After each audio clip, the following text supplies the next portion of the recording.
UKలో 1 year masters. No IELTS required up to 5 years visa. High visa success rate. మీరు చిరంజీవి గారితో cinema start చేసి ఆగిపోయింది ఆ రోజున. తర్వాత మళ్ళీ మీరు ఎప్పుడు did you ever try about it అండి for it to happen again? అది దానికి రీజన్ ఏంటంటే, ఫస్ట్ ఆఫ్ ఆల్ నేను హీరోల ఇమేజ్ ఉన్న వాళ్ళతో ఎప్పుడు నేను సినిమా తీయలేదు. ఇప్పుడు నాగార్జునతో కూడా, Nagarjuna is not like an action hero, అటు రియలిస్టిక్ ఫిల్మ్ అది. ఆ ఫిల్మ్ జానర్, శివ లాంటి జానర్ తో ఆ టైంలో ఎవరు సినిమా తీసేవారు. శనక్షణం కూడా like I said, Sridevi was my main attraction. Amitabh Bachchan is always the realistic hero. ఇది జంజీర్ అప్పటి నుంచి నాకు అది ఉండేది. అవునండి, జంజీర్. ఒక చిరంజీవి గారు వెరీ బిగ్ స్టార్. ఆయన కొన్ని ఇమేజ్, ఆయన ఫ్యాన్స్ ఎక్స్పెక్టేషన్స్, ఆయన డాన్స్లు, లేకపోతే ఆయన కామెడీ టైమింగ్, యాక్షన్, ఇది ఆ kind of a range of films నేను నా లైఫ్లో తీయలేదు. ఎందుకు తీయలేదు? నాకు తీయటం చేత కాదు, అది నాకు న్యాచురల్ ఇది కాదు. తీయటం చేత కాదు, నేను తీయను అంటలా, తీయలేను. నేను తీస్తే చాలా పెద్ద ఫ్లాప్ అవుతుంది, ఎందుకంటే కన్విక్షన్తో తీయను కాబట్టి. అలాంటప్పుడు ఇమేజ్ ఉన్న హీరోస్ జోలికి వెళ్ళను అసలు నేను ఎప్పుడు. అదేలేండి, కన్విక్షన్ అన్న మాట పక్కన పెడితే, you have your own science of making a film or drawing the content on the screen. కానీ దట్ ఈస్ ఫైన్, బట్ అదే ఇప్పుడు చిరంజీవి గారు సినిమా తీయటం వేరు, చిరంజీవి గారి నుంచి ఏం ఆశిస్తున్నారు జనం అన్నది వేరు. They two different films. They are not the same films. అప్పుడు ఏంటి, designing it for a star, a film is different from making a film. అవును, absolutely true. Then I make films because I can't make that even if I want to. I can't, ఎందుకంటే natural గా నేను cinema చూడను అసలు ఆ films. అంటే in general గా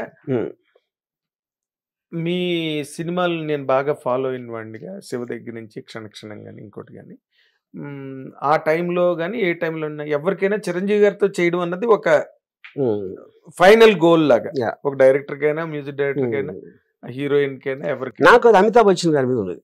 నాకు అమితాబ్ బచ్చన్, నేను శ్రీదేవి తప్పిస్తే ఏ యాక్టర్ని తనతో చేయాలని నేను ఎప్పుడు ఎవరి గురించి అనుకోలేదు.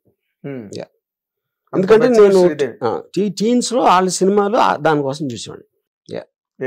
అయితే ఇప్పుడు మీరు మొన్న కల్కిలో అశ్వత్థామ క్యారెక్టర్ చేశారు కదా ఆయన, బచ్చన్ గారు, ఎలా అనిపించింది సార్ మీకు? Fantastic.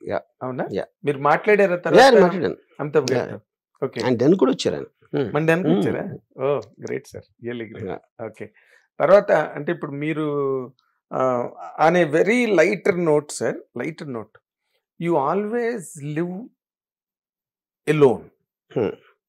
You're a lonely person to the best of my observation. Okay, 10 మంది మీ దగ్గర పని చేయొచ్చు, లేకపోతే 10 మందితో మీరు కలిపి మూవ్ అవ్వచ్చు, నాలాంటి మీడియా పీపుల్ తో మూవ్ అవ్వచ్చు, ఇవన్నీ మీకు జనరల్ కావచ్చు. But as far as the so called content life is called, I feel మీరు ఒంటరి మనిషి అని ఫీల్ అవుతాను నేను. I don't know, one-term is easy. Interaction with people, interaction with thoughts is different.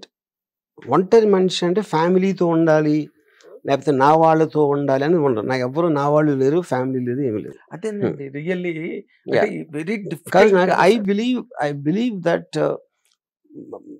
your happiness is directly related with absence of 3 things in your life. One is God, second is family, and third is social acceptance. సమాజాన్ని, దేవుణ్ణి, ఫ్యామిలీని పట్టించుకోకపోతే మీకన్నా happy అయినాడు ఎవరు ఉన్నారు లైఫ్లో. అది నేను తెలుసుకున్నారా? మీరు నమ్మారా సార్? నమ్మటం అనేది ఎవరు చెప్పరు కదా, అది ఎక్స్పీరియన్స్ నుంచి, నేను చదివిన పుస్తకాల నుంచి, నేను ఆలోచించిన దాని గురించి, నేను కలిసిన మనుషుల్లో థాట్స్ ఎక్స్చేంజ్ లో ఒక పీరియడ్ ఆఫ్ టైమ్ లో డెవలప్ అవుతుంది. దేవుడు అన్న దాన్ని పక్కన పెట్టండి, లేకపోతే యాక్సెప్టెన్స్ కూడా పక్కన పెడతాం. బొచ్చు ఎవడైనా ఒప్పుకుంటేనంటే ఒప్పుకోపోతే దేవుని కూడా పక్కన పెడతాం. It's all perception, somebody's faith and trust పక్కన.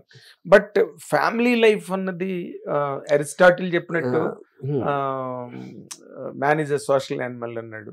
అండ్ అక్కడి నుంచే ఫ్యామిలీస్ అన్నవి డిరైవ్ అయ్యాయి.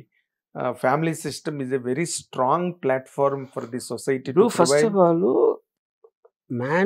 man is a social animal, and which is obvious, but I don't think it is said in the context of a family. It is actual mental social, you know.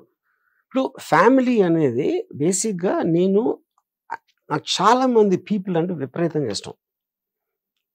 ఎందుకంటే వాళ్ళ intelligence అవ్వచ్చు, వాళ్ళ capacity అవ్వచ్చు, వాళ్ళ sensitivity అవ్వచ్చు, వాళ్ళ beauty అవ్వచ్చు, you know వేరే వేరే ఫ్యాక్టర్స్ తోటి విపరీతంగా నేను వాళ్ళు ప్రేమిస్తాను, యూనో. బట్ నా ఫ్యామిలీ కనుక ప్రేమించను, I will look at the merit of each individual and nothing related to my blood. Yes, I understand. Yeah, I understand. So ఇప్పుడు నేను నా కామన్ టాపిక్ లేదనుకోండి నాకు మాట్లాడటానికి, అప్పుడు I will feel a pressure to be with that person. ఎందుకంటే I live my life on excitement. కాన్స్టెంట్గా నాకు ఎక్సైట్మెంట్ ఉండాలి, ఏదో జరిగిపోతుంది, నేను అది క్రియేట్ చేసుకుంటాను, లేకపోతే నా దగ్గరికి వస్తుంది, లేకపోతే నేనే ప్రవోక్ చేస్తాను. అప్పుడు నార్మల్ పీపుల్ నాకు బోర్ పడతారు. నార్మల్ లా అబైడింగ్ పీపుల్, వాళ్ళ ఫ్యామిలీ చాలా చదువుకుని వాళ్ళు పెళ్లి చేసుకుని ఇంట్లో పిల్లల గురించి వాళ్ళందరూ నాకు బోర్ పడతారు. కాదు సార్, మరి సొసైటీలోని మీరొక్కరే, మన తమిళ్లో అంటారు చూడండి, ఆయిరత్తులు వరువు 1 in 1000s, మీరు ఒక్కలే ఉంటారు అలాగా. సొసైటీ అంతా ఇట్ ఇస్ ఇన్ ది, అది పాయింట్. ఇప్పుడు నాలాంటి వాళ్ళు అందరూ ఉంటే సొసైటీ ఎగ్జిస్ట్ అవ్వకపోవచ్చు, possibility, but today I don't think it's no longer valid. ఎందుకంటే ఇప్పుడు వచ్చిన మన కొన్న డిజిటల్ టెక్నాలజీ, ఆర్టిఫిషియల్ ఇంటెలిజెన్స్ తర్వాత will be moving towards eradicating all relationships. దాంట్లో నాకు ఏమాత్రం డౌట్ లేదు. అవునా? Yeah, 100%. You foresee that society అండి? Yeah, and very soon. It is not like very far. అంటే కుటుంబ వ్యవస్థలు ఇవన్నీ, ప్రేమలు, మీకు already the divorce rate it is an all-time high. Almost touching 60% of marriages are getting broken up. పిల్లలు కావటం అనేది చాలా దేశాల్లో చాలా తగ్గిపోతుంది, you know. So the selfishness and self preservation అనేది మీకు మెయిన్ అయిపోయినప్పుడు you will not want bondages, you will not want I mean unnecessary ఏమంటుంది దాన్ని వెయిట్స్, బర్డన్స్ మీ ఫేస్ మీద పెట్టుకోకుండా సెల్ఫిష్నెస్ ఎంత పెరుగుతూ ఉంటే అంత తొందరగా మీకు బాండింగ్ తగ్గిపోతూ ఉంటుంది. ఓకే.